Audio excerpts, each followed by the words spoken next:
Hello, people. Good morning. Welcome back to E20 Zone TV. This little live player ratings edition video that I'm doing in the wet, windy, and of winter. Do you know what I'm saying? Yesterday's game was, I'm going to be honest, I'm still gutted. I'm still gutted. People look at it with a positive spin, say, well, at least we got a point. Yeah, great. Great. Woo, we got a point. All good. But I look at it that the mentality at this club is a bit different to how it should be. And we should be seeing out a game from a 2-0 position. Like, there's no two ways about it. And giving a team numerous opportunities to consistently come back into the game, I just don't think's right. But before I get started, please do smash a like on the video. Goes a long way, gets us out there. Subscribe to E20 Zone TV, all of that malarkey, and put your comments in the comments section. If you've got something to say, see it, say it, salt it, as they say on the old tube. Right, I'm here to give you the player rating. So let's get started. And let's start off with Alphonse Areola. Man of the match, I think it's pretty obvious, and let's be real. I thought he was unbelievable, like, to say the least. Like the save that he makes from their striker, Coopier Jr., I think it was, where the ball comes across and he puts his foot out and makes that sort of save, was just top class, absolute top class. Made a few really good saves in the second half, and he kept us in the game. He literally kept us in the game. And like, he's kicking, someone said about his kicking, why wasn't he not kicking it? Because of the wind there. There was like a high pressure wind there. But nevertheless, I thought he was top class. I'm going to give him a 9. 9. I don't think he can do anything with the penalty. I think the second goal that they score, poor defending from two players that I'll get onto shortly. But yeah, I'll give him a 9. He's literally won that point on his own, Areola, and he deserves a bit of credit. Like Waz is saying in the chat there, Areola 9 man of the match. I think it's pretty obvious, mate, isn't it? Let's be real. He was man of the match yesterday. He was that good, and he did win us that point. Do you know what I'm saying? So yeah, 9 out of 10, simple rating for me. Right, let's come to Aaron Wan-Bissaka. I thought first half he was okay. Yeah, I thought second half literally mainly defended. And do you know what? It's going to be very hard to rate some of these players, right, on this video today, because it's like a mixed bag for me. First half, he was getting forward numerous times. He got down that flank. He gives away a free kick at the end of the game where he gets booked, where he brings the player down. I'll give him. I'm gonna give him a 6. I'm gonna give him a 6 out of 10. With a back 7, right? It's a high 6 for me, right? Because I thought he was okay. Right? I don't think he was too bad. But with a back 6, 7 that we had, how we didn't defend, I don't know. And yeah, I'll give him a high 6. Don't forget, we have drew the game from a winning position, and we've conceded 2 goals, and that goes down the line with all of them. So yeah, high 6 for me. People are saying in the chat here, what we got here, 7. Don't think it's a 7, mate. I don't think it's a 7. Like, I think a high 6 is about where I'm at. Do you know what I mean? I just don't think he does enough. And Tim's obviously come in and said 6. I agree. So yeah, we're 6, 7, 6 and 7. Yeah, so there you go. Right, let's move on to this man. £40 million is a crime, ladies and gentlemen. £40 million is just a crime against football. I don't know where to start, really. Right, I'm going to start with the penalty. He slides in. He literally goes past the ball and drags the ball with his forearm, basically. I don't know. I don't know anymore. 1 minute he's good, 1 minute he's crap. He's very inconsistent. We got sold a pup, really, if I'm being honest. When it comes to him, we got sold a dream with Kilman, and this is the thing with social media that I'm going to get onto right now. Yeah, this is why I've got to take a step back from social media, because there's young fans, right, who will say he's a baller, he's this, he's that, but he's not. He's just a bloke who is pretty average. He's an average centre half. He's your average Premier League centre half, and for £40 million, I want someone who's going to be top class. Right? He's nowhere near it. I think the penalty's a joke that he gives away. I think the second goal is embarrassing. He allows the man who's just come on the pitch to just spin him and Igor together, which I thought Igor played all right, but just to spin him around and then score. And then what it is with Kilman and that goal, if you go back and watch it again, you will see him throw his hands up in the air. And I'm thinking, well, but you're the defender who's got to deal with that. You've got to like dominate, and he can't dominate nothing. Um, I'm not going to rate him. I'm going to give him a 4. Right. If we lose the game, it's lower for me. I know people, I know like Tim's saying a 3. I can sort of understand it. Chrissy's saying a 4. I'm going to say this. I'm going to give him. I'm going to give him a 4. I thought there were some things he done all right in the first half, where like, with clearances and things like that, he come out with the ball at one stage. But to be honest, £40 million for this geezer, we've just been absolutely robbed. 0. The picture behind you would have done a better job. That's the walk he's got to do home, mate. Maximilian Kilman. So yeah, 4 out of 10 for me. Poor, very poor. Let's get to Cockney Sharma. The thing that worries me is that our fan base seem to know more about the squad and tactics than the last 3 managers, including Nuno. I completely agree, mate. I completely agree. I will get on to that later on in this video. Right, let's get to this man. Do you know what? He surprised me yesterday because he got a yellow card, John Clare Todibo, and I was worried. I'm not gonna lie, I was sitting there, I was going, please don't get sent off, right? Because that's all we need is someone to go down to 10 men, and then we are in shit. I thought he defended pretty okay. Right? I don't think he was too bad. I think first half he was excellent. He was everywhere. He was picking the balls up. He had that sort of striker of Bournemouth's really like under control. And this is the difference where when I get to Nuno, right, the difference between the first half, the second half, I could just completely night and day. Um, so I thought John Clettadeva done well, defended his box well, headed the balls away well. There's nothing really I can look at and go, you know what, he was bad, right? He was bad in any sort of capacity. So I'm going to give him a 7. I'm going to give him a 7, strong 7 for me. I think the yellow card only pushes it down, yeah, because it was a clumsy yellow card to give away. He gets involved in something that has nothing to do with him, and basically, he give us all an heart attack. Basically saying like, listen, don't go flying in on another tackle, right? And if Bournemouth would have used their loaf, they could have got him on a red card, big time. They didn't, and luckily for us, they didn't either. So yeah, high 7 for me, but mid to high 7, just not an 8. I see people in the chat saying 7. We got Wazza saying an 8. I think 8's been a bit too kind to him because we drew the game, but high 7, yeah, that's where I'm about. Right, let's move on, ladies and gentlemen. Let's move on to this man, and that is Igor. First start in the Premier League for West Ham. I thought he was okay in the first half. I thought he was all right. I thought second half, and this is no word of a lie, I'm not exaggerating. When West Ham were playing a back 6, it just felt all over the place. I thought he wasn't. I thought he wasn't too bad. I thought he was okay. I thought he defended well. He made one clumsy foul in the first half, which I remember. Second half, he was there.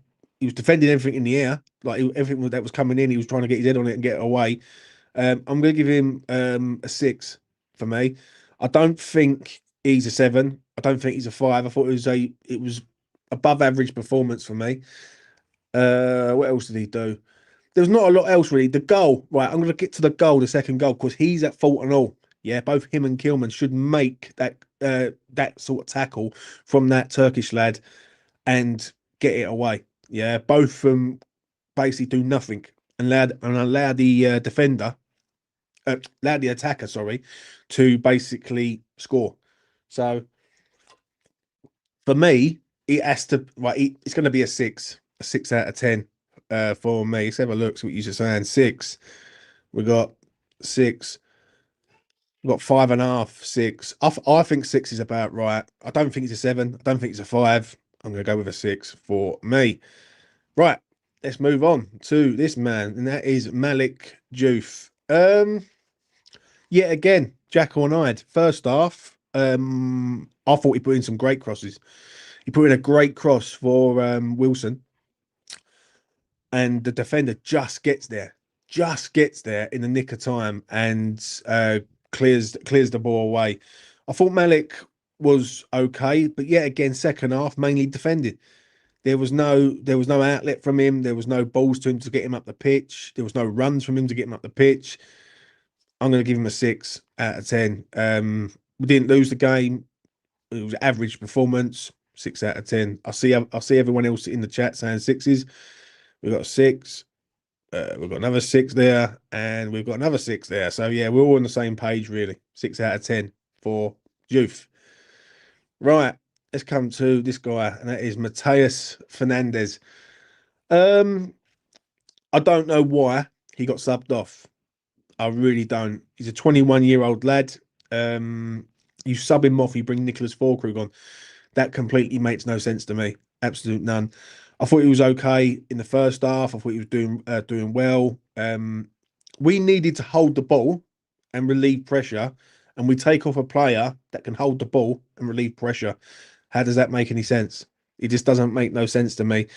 I'm going to give him a 7, just a 7 for me. Because I thought when he was on the pitch, we looked all right. We simply looked all right. When he goes off, we're just our backs are firmly against the wall, and we're lucky. We are incredibly lucky today to be all waking up and realizing that we've got a point out the game. And he was on the pitch, and we look better when he's on the pitch. So yeah, 7 out of 10. I see everyone else in the chat saying 7s. I sort of agree with you on that. Right, let's run through these. Let's get to this man, and that is Freddie Potts. What I say about Freddie? We played the old game. He didn't do a lot wrong. I felt sorry for him when you take off your midfield partner and you bring on Nicholas Füllkrug, which makes no sense, and you put Souček in midfield, which when people say about Potts in midfield, they say great, but they don't want Souček next to him. So Nuno goes and puts Souček next to him, which makes no sense. I thought he was all right. Yet again, it's a sort of average performance for me. Nothing amazing. Gets stuck in.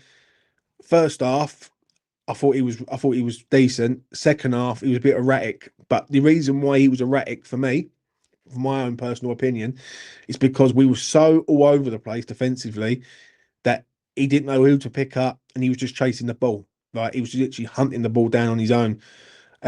So for that, I'm going to give him a strong 6 for me. Yeah, strong 6 out of 10. Let's have a look, see what you just saying. We've got a 6. We've got a 6. Potts got stuck in. I'll give him a 7.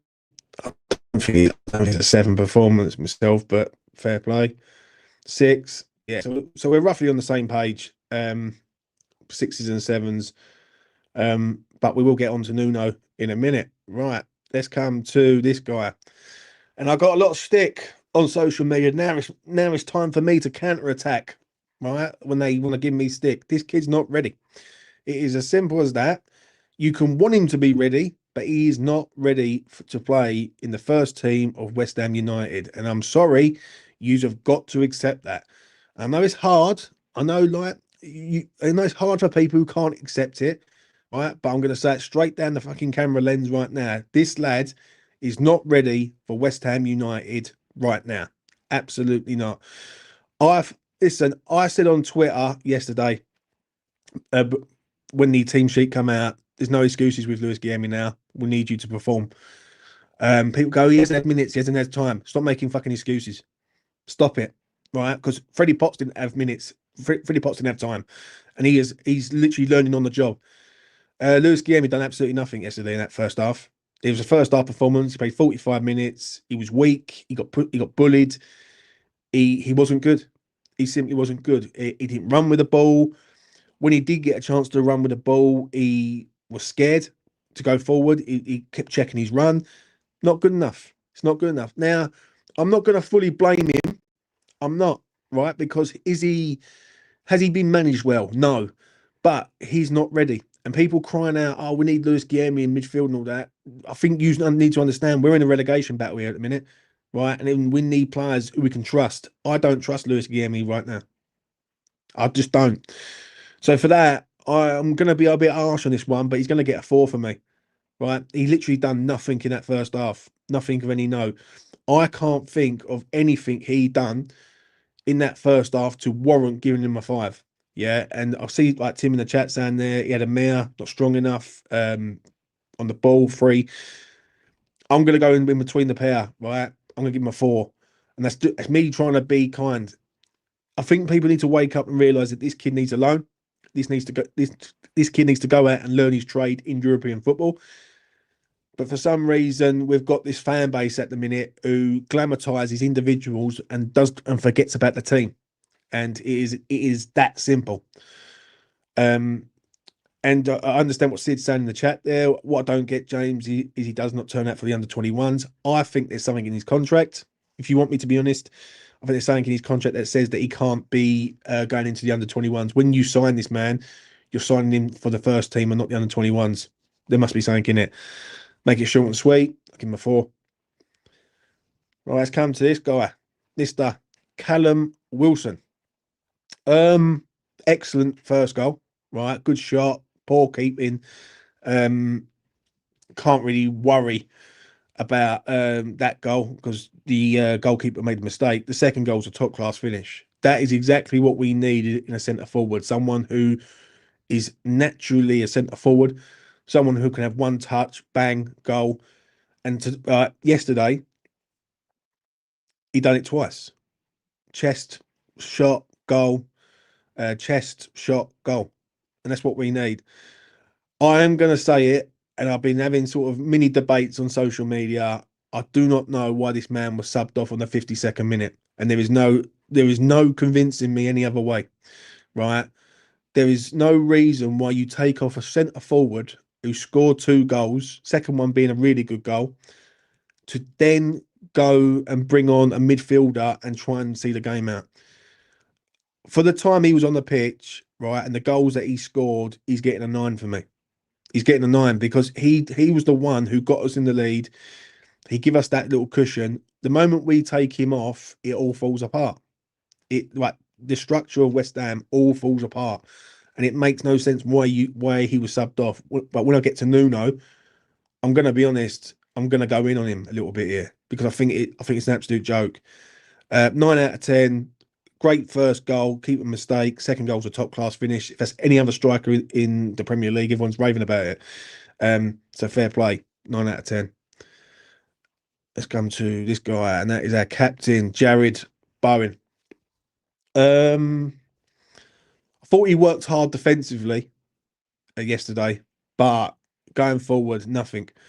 Every time he got the ball, and they were surrounding him, I felt like we suffocated him a little bit because we was defending so much. Every time he got the ball, Bournemouth was all over him. They pinpointed that he was the outlet, man marked him, double man marked him, trebled up on him at some stages to stop him from doing anything. It wasn't one of his finer performances. And there was a time in the first half, I remember it, yeah, it's just come to me now, where he's on the right, he cuts inside and he tries to play across the goal instead of cutting inside and then letting fly with a shot. I don't know why he didn't go with a shot. I really don't. Right, it sets up perfect for him. He cuts inside and he can let fly. Pretty similar to the Everton game when he cut inside and had a shot and it went into the corner. I can't really give him any other sort of props really, other than that. So I'm going to give him a 5. It's going to be a standard 5 for me. I'm not going to be harsh on him because he defended very well, but attacking threat was just non-existent. Like it was just non-existent for most of the day, and that's nothing on Jared. He can't do it on his own. But I think 5 is about where I'm at with him for yesterday. Right, let's come to the subs. Right. Uh, First off, we make the first sub, which is obviously Lewis Guilherme comes off, Kyle Walker-Peters comes on. Fine, cool. Yeah, Guilherme done nothing. Kyle Walker-Peters comes on. Then we bring Callum Wilson on for Thomas Souček, which still baffles me beyond belief. And then the final sub, is Matthias Fernandes for Nicholas Füllkrug, ladies and gentlemen. Now, Carl Walker-Peters, I'll give a 5. Yeah, comes on. We're 2-0 up. We end up drawing the game 2-2. Thomas Suchek's going to get the same. A 5, does nothing. Does nothing of any note, other than one defensive header that I remember where if he's not there, I think they score from that situation. So I'll give him a high 5 on that. Nicholas Füllkrug, for me, comes on, runs around. There's about 7 touches and does nothing. So I'll give him a high 4. Do you know what I mean? I'll be kind to him. I don't know why he was on the pitch. I simply don't know why he was on the pitch, mate. Nicholas Füllkrug. So that is the subs. Let's have a look. See what everyone's saying. Yep, that's it on that. Right, let's come to this man. The boss, Mr. Nuno. I've got so many questions that are unanswered. Right, and I mean so many questions that are unanswered. Now, people who didn't see the game, only see the highlights. Listen, if you see Match of the Day last night, that second half of Match of the Day when West Ham were playing Bournemouth, that's a snippet of how bad it actually was in that second half. They literally bombarded us with absolutely everything. The moment Callum Wilson went off, and I'm not over exaggerating this, I'm telling you straight down the line, right? The moment Callum Wilson went off, it was literally us to just defend for our lives, right? We was just defending all the time. Right, I'm going to sort of go through this stage by stage. Starting lineup. I don't understand the Lewis Guilherme coming in. I don't, yeah, because for me, I would have put Souček in there and maybe gone with a 4-2-3-1 and maybe dropped Wilson down into like a 10 position where he can sort of pick the ball up and do some stuff there. So he goes with Lewis Guilherme. He brings Igor in. He goes with a back 3. I don't like the back 3. It is what it is. At half time, I need to know what he was thinking at half time. Yeah, and I would ask this to anyone in the chat right now. Anyone who's in the chat right now, I want to ask you this. What is that team talk at half time? Because he makes the sub and then he goes and changes it 7 minutes into the game. Carl Walker-Peters didn't even get into the groove of the game, and then there's another change coming, right? And you're taking off Wilson for for Souček. What someone just said in the chat is, where is Magassa? Like, if you want to change it, you bring Magassa in, right? So the second half, he takes off Wilson, and then to sort of crown it off, we go 2-1 down, 2-1 up. And then he takes Matthias Fernandes off, that one is just baffles me beyond belief. Also, we need to hold the ball. Even Tony Gale on comms turned around and said, "What West Ham doing? They're taking off a player that can hold the ball and like relieve pressure." What it feels like to me, and I'm going to say it quite openly, this is what I feel that he done. I think he gambled on the Callum Wilson sub. The moment they scored with the penalty, he had to change it. He had to bring a striker on because he thought he could see it out from the 52nd minute all the way to the end of the game. That's what he thought he could do. Why are you bringing Nicholas Füllkrug on? I do not understand. The man doesn't want to be here, right? He wants to leave this club. He wants to be out the door in January, and we're trusting this geezer to come on the pitch and put in performances for our club. That just doesn't make no sense, right? It just doesn't make no sense. So it's I don't want to be harsh on him, right? And I know people are saying we're 7 from 9. He's got 7 points from 9, but this is not the first time he's fucked up. He fucked up against Brentford. He fucked up against Leeds, and he fucked up yesterday, right?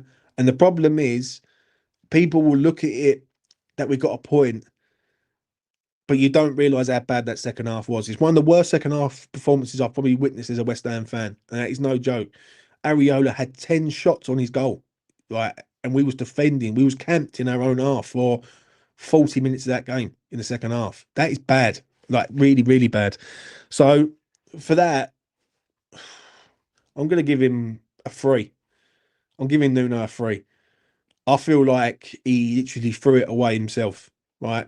West Ham have got into the position of being 2-0 up, and then you just go and take off Callum Wilson. And the thing is with the Callum Wilson thing, which people are not understanding, is that the geezer's on form. He's buzzing now.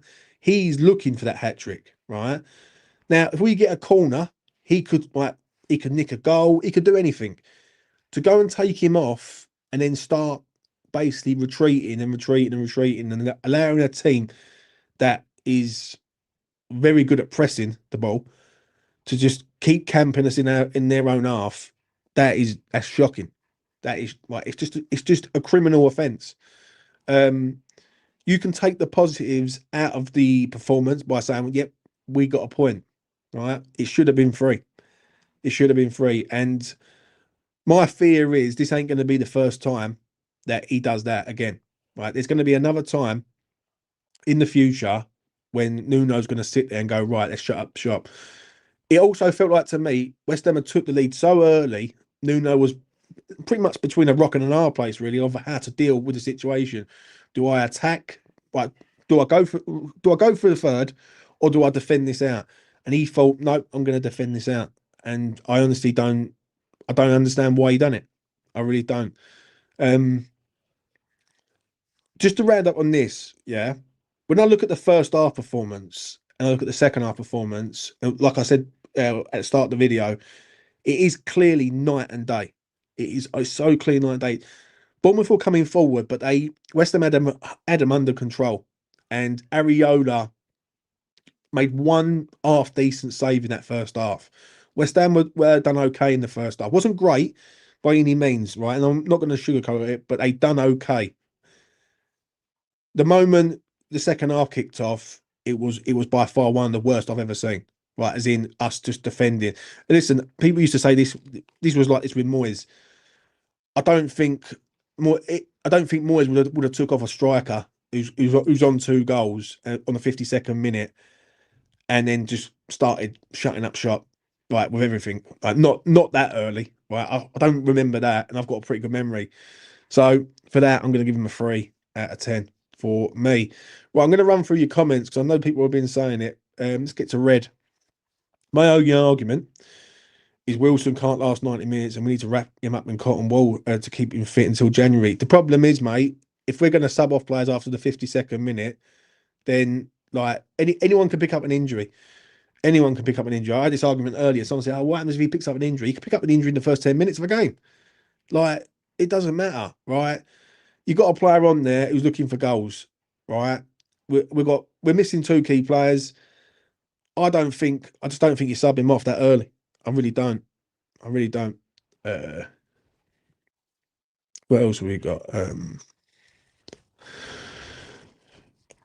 He could have played Juve left wing instead of Somerville to keep the same shape. He could have played Magassa, push Potts.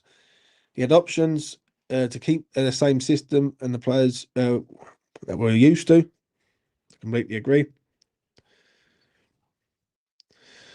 The whole talking point is taking Wilson off too early. Is that the reality of it? For me, it is, mate. Because that if you go and watch that second half, and I highly recommend you go and watch it. If you don't believe what I'm saying, go and watch the second half. Go and watch it from like the 50th minute all the way to the end, and you will see exactly what I'm saying and what I'm telling you is, yeah, it was a bombardment. It was chaos. It was basically West Ham. I've never seen a team play with a back six before. That's a new one. West Ham have created a back six now, and literally, when I say a back six, I mean literally a flat back six going across the 18-yard box. That was bad, right? And seeing 3 or 4 minutes on Match of the Day, yeah, that is just 10% of how bad it actually was. We was getting pumped with corners. We was just all over the place, just all over the place with Nuno, and that is the problem, right? Nuno put us in that situation. West Ham did not do it themselves. Nuno done that. Nuno put us in that situation because he went so defensively minded. He gambled with the Wilson sub. They scored from the penalty. Um, and that's it. That's it. The moment they scored, I was like, here we go. Right, this could happen. And the thing is, to round up on this, the mentality, it all depends on your mentality and what you like as a fan, supporter, whatever. My mentality is West Ham are 2-0 up. I want West Ham to go for the third. Right. I want West Ham to kill this team off, right? And look for the goal. If West Ham concede a goal, then you can retreat. You can go, right, maybe it's time to shut up shop here and try and see this 2-1 out. To go and set up at 2-0 in the 50th minute, I think is like, I think you're just gambling there. You're just literally trying to gamble it out and go, well, let's see what happens. And we did. It's as simple as that. See, look, I agree with what Manny says. You can't park the bus for 35 minutes. It wasn't even 35 minutes. It was 40 minutes. From the moment Wilson went off, that was it. Game over. Like, it was just like defend, defend, defend. Why did he let Wilson on for 5 minutes? See, that's another good question, right? Because if he has got an injury, you would have subbed him off at half time. I don't believe he had an injury at all. Um, I I just feel that Nuno gambled. Right, he could have put Wilson and Souček up front together. He could have gone like 4-4-2 and changed it around and gone, right, let's go with a big man, little man situation up top. He didn't. He gambled. We've got too many gamblers at West Ham. Don't gamble, people. That's what I'm going to say. I am sceptical about the Liverpool game. On one hand, they are bad in bad form, and there's the opportunity to get something. But the West Ham in me wonders whether we'll take advantage. I think we're going to get a good hiding by them, mate.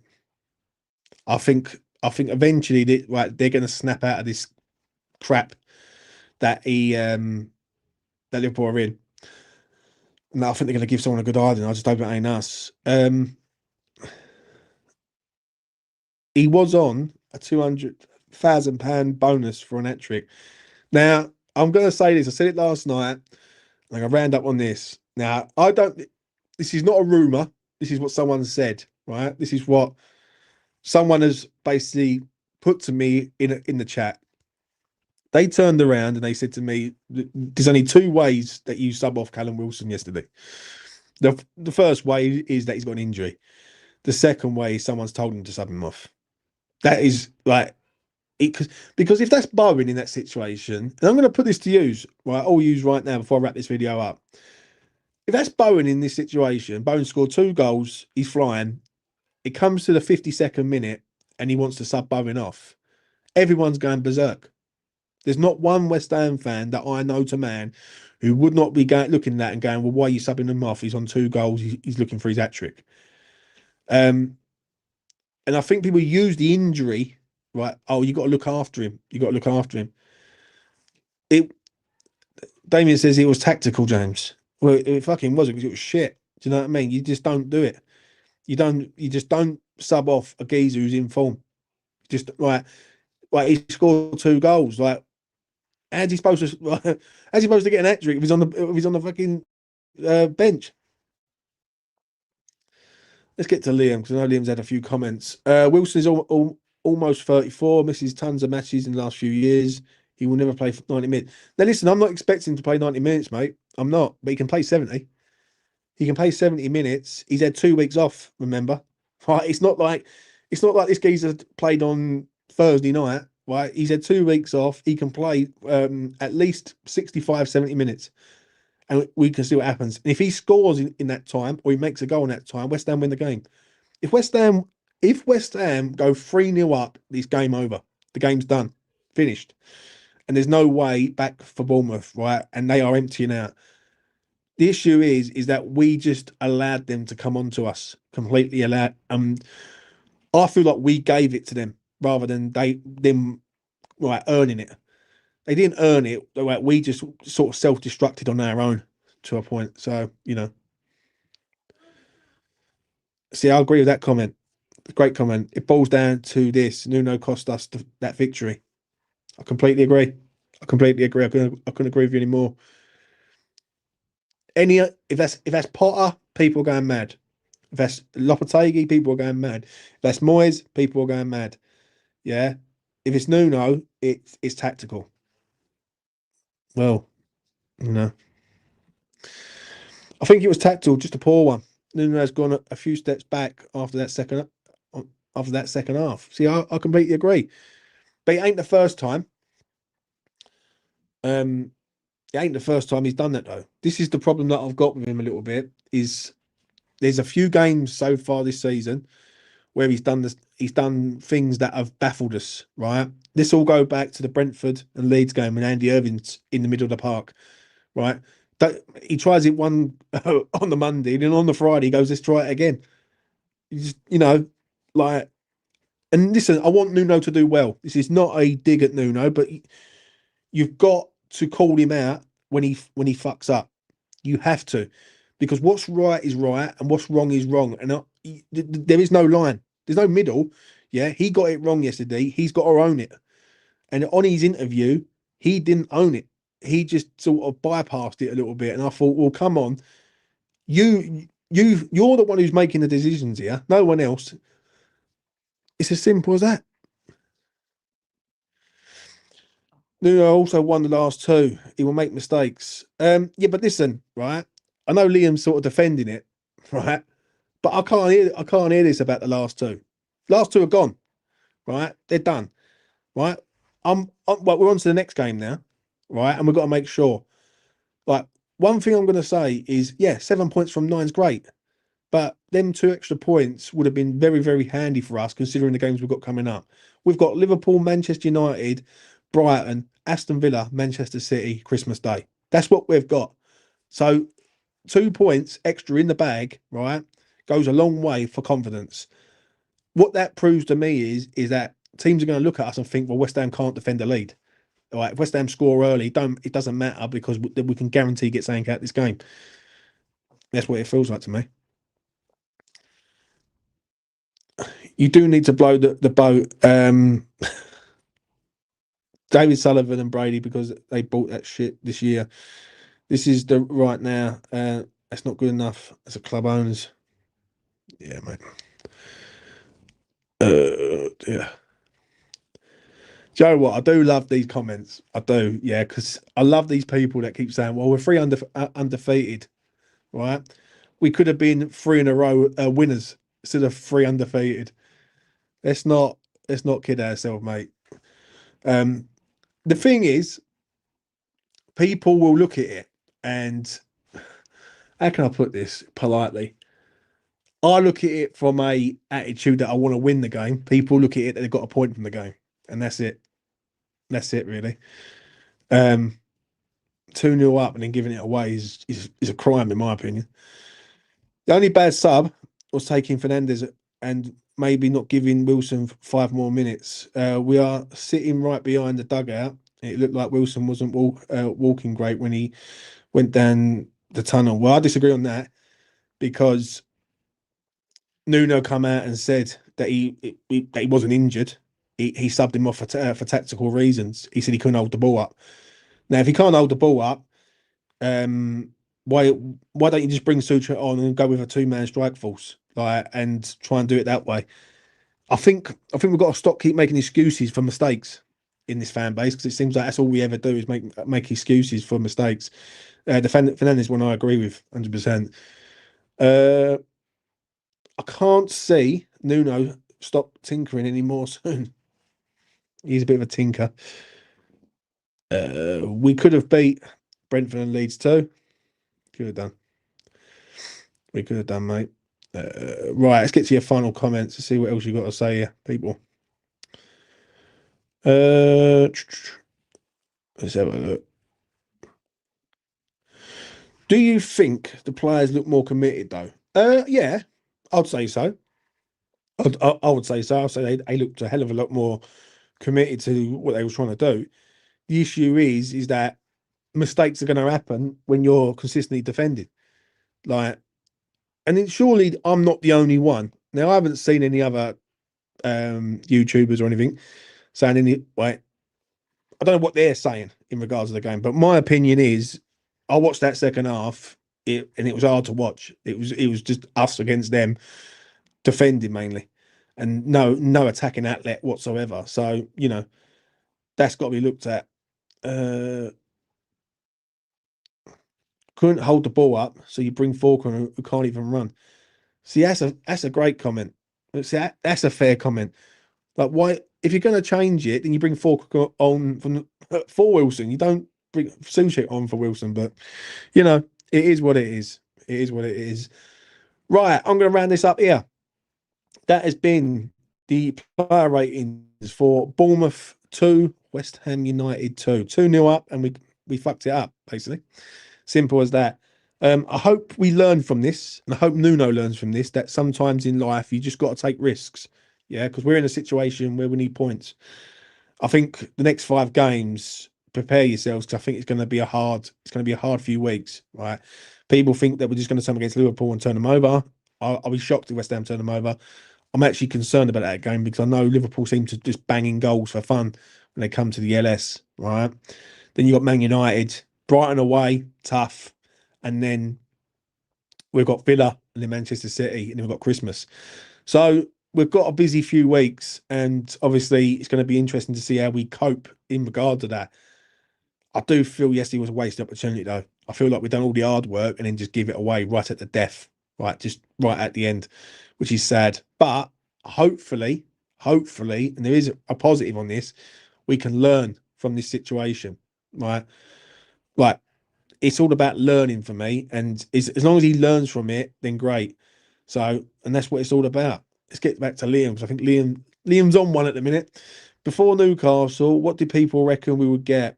I reckon 3-4 points out of the 3. So obviously context is key, but the team will look back on Monday and be happy with recent form aside to the second half.